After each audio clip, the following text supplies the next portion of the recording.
Well, hello everybody. Welcome to the Educator YouTube channel again. So today we are going to discuss about a topic on chemistry. Introducing me, I'm Rashen Samarawickrama. Our topic today is about the heating curve. So let's move on. Our content for the program will include knowing what is the heating curve and then understanding and analyzing the heating curve as a whole. Moving on to the first topic. What is the heating curve? So you all might be knowing about the heating curve if your teacher, if your science teacher has taught you before. So for the ones who don't know and for the ones who already know to revise, a heating curve represents the phase transition that substances undergo as heat is added to it. A heating curve is also a graphical representation of the phase transition that the substance undergoes as the heat is added to it. The plateau on the curve marks a phase change. The temperature remains constant during these phase transitions, while water has a high boiling point because of the strong hydrogen bonds between the water molecules. It is both a strong hydrogen bond donor and acceptor. The first change of the phase is melting, during which the temperature stays the same while water melts. The second change of phase is boiling, as the temperature stays the same during the transition to gas. So, our next topic, what can we see in the heating curve? So, I'm going to explain to you about this particular heating curve that you can see right now in your screen. So, analyzing this screen, I could show you all that this heating curve, you can see that this heating curve is moving upwards. And then there's two factors, the time and the temperature. The temperature increasing to up to 140 degrees Celsius, and then the time is not given. It just says that that axis is time. So the first phase here, you can see it is labeled as ice. So here we are going to take water. So here the water is in ice state or in solid state. So we call this the solid. It's in solid state ice. Then here ice and water, this is where the melting happens. This is the melting point where the solid ice changes into water as heat is added. Well, you can see from minus 20 degrees, it goes to 0 degrees Celsius. That shows that heat is added here. This is room temperature and heat is added. So ice and water here. And then as it increases the gradient from 0 degrees until 100 degrees, it is water. You all know that the boiling point of water, you all know that the boiling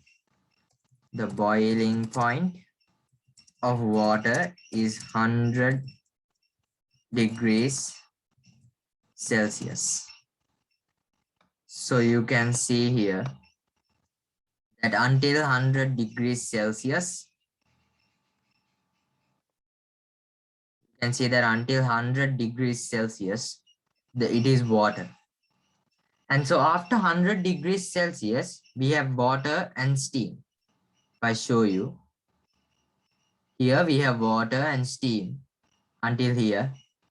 Here it changes, it goes on this way, and it stays at the same point 100 degrees Celsius until it's water and steam. And at last, at the point, the water changes into full steam, and then it moves upwards again until 140 degrees Celsius, where all the water has now turned into gas.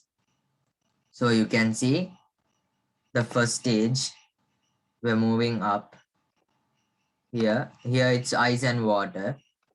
Here it is water and steam, and then that's the two equilibriums. And then moving on, would like to show here it's totally ice. Here it's totally water. Sorry. Here it's totally water. it's totally water, and then here it's totally steam. So clear the drawings and I could show you the ice. Here is the ice.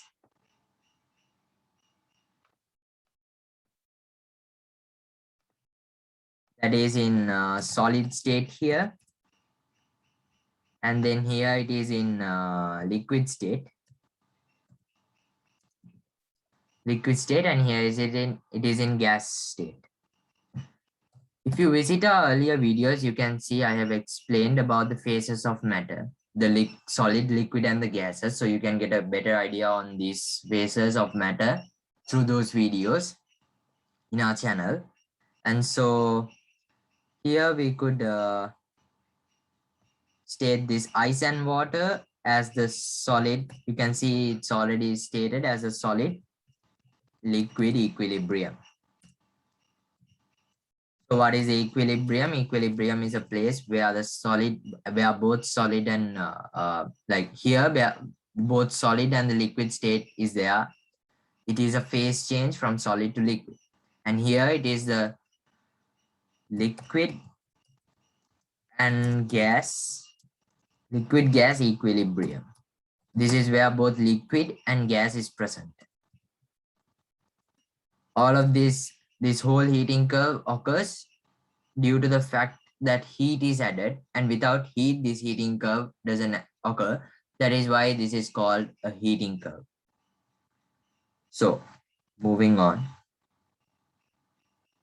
Okay, now we are going to analyze the heating curve so that you get a better idea on what exactly the heating curve shows to the people who view it. So first point, solid ice is heated until the normal freezing or melting point of 0 degrees Celsius is reached. So let's go into that first. You can see this until here until 0 degrees it's heated. So this place I told you again, this is the freezing or the melting point, which is 0 degrees Celsius, or the solid liquid equilibrium. This heat change occurs because of this phase change occurs because of heat. So it also, here in this slide, it also gives this Q equals mc delta T. So for those who doesn't know what this equation is, this equation is the equation that could be used to calculate the specific heat capacity within these phase changes. So I have moved this here. This specific heat capacity. So here you can see this in this Q equals mc.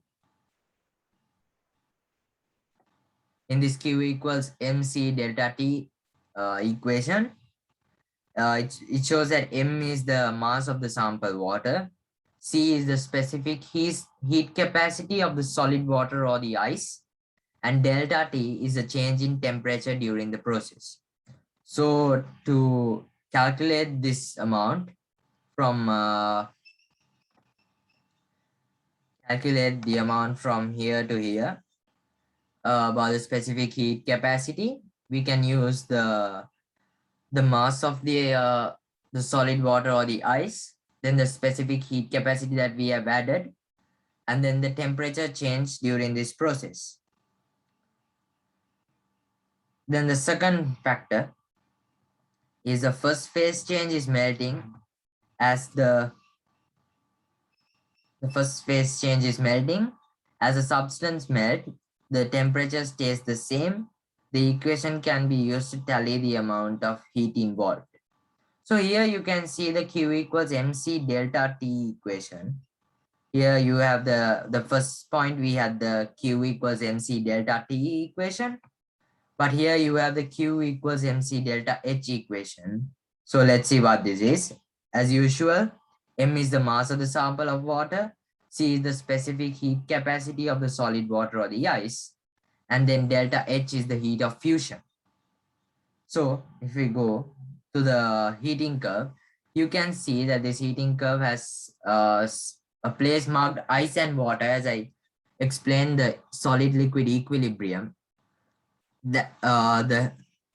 So that equation where Q equals mc delta H can be used to calculate the amount of heat involved within this solid liquid equilibrium change, which is the change from ice, the solid form, to water, the liquid form. Then the third point, the temperature begins to rise as all the solid is melted and as heat is absorbed. Full stop. The specific heat capacity of the liquid water is different than that of ice. The equation below can be used.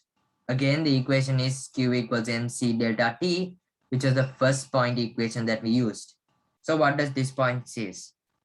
The temperature begins to rise as all the solid is melted and heat is absorbed.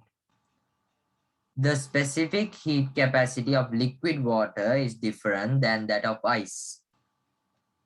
Okay, so after all the solid substance has melted into liquid, so when ice has all the ice that was present at the beginning of the experiment has turned into liquid, the temperature of the liquid begins to rise because heat is again absorbed. So until this phase change occurred from ice to water, if you can remember, I stated in the second point that the temperature stays constant or the temperature stays the same. But now, because all the solid has melted into liquid, now the liquid is beginning to gain more and more heat.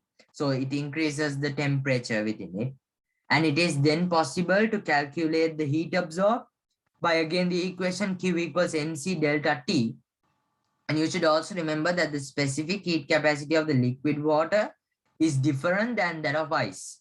Because this is two phases of matter, the amount of heat capacity of ice is lower than the heat capacity of liquid. So the the Q equals mc delta T equation will give another answer for the liquid. So explaining this, you can see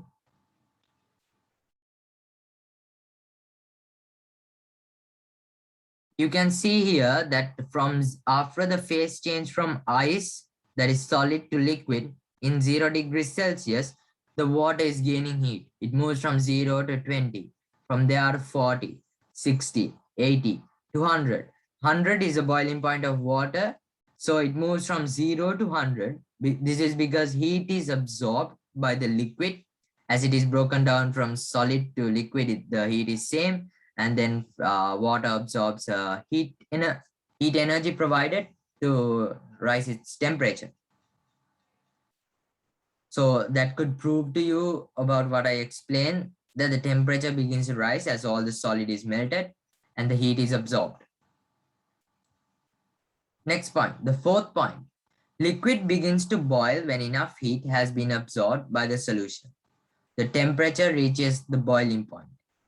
The temperature stays constant until the liquid has become gaseous. We can use the heat of vaporization or the delta H to calculate the heat absorbed in this process. So, explaining to you what this means, the liquid will begin to boil when enough heat has been absorbed by the solution, that the temperature reaches the boiling point. I stated earlier that the boiling point of liquid water is 100 degrees Celsius. So from 0 to 100 degrees Celsius, the water has absorbed enough heat energy to increase the amount of heat energy within the solution of water now.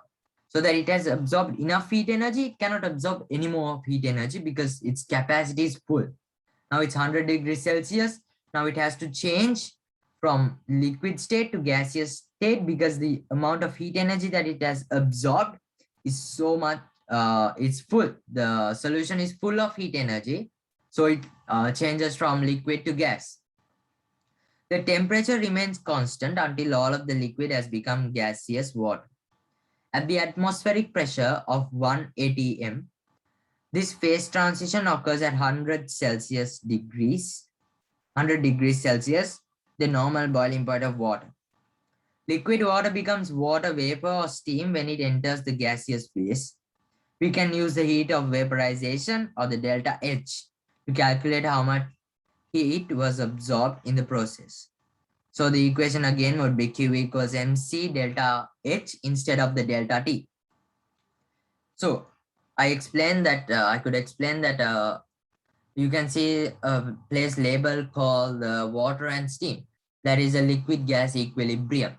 So after the water has absorbed enough heat, that is 100 degrees Celsius, it turns into gaseous state, another phase transition from the liquid phase to the gas phase.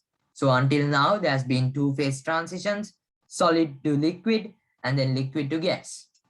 Let's see the fifth point.